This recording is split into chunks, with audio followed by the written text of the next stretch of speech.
চৰকাৰ গঠন কৰাৰ কাৰণে আজি গোটেই অসম আৰু আজি আমাৰ বিটিআৰত শান্তিৰ পৰিৱেশ নিৰ্মাণ হ'ল। হয়নে নহয় কওক আপোনালোকে?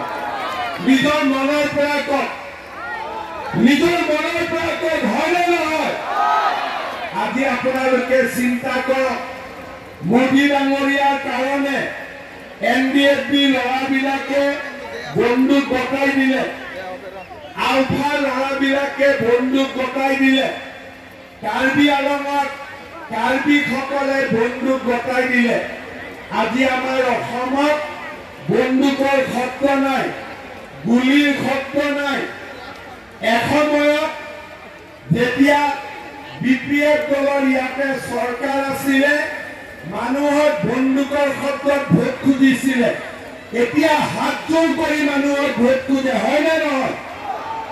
আগতে যি মানুহে বন্দুক দেখুৱাইছিল সেই মানুহে এতিয়া হাত জোৰ কৰিবলগীয়া হৈছে নে নাই আপোনালোকে কওক?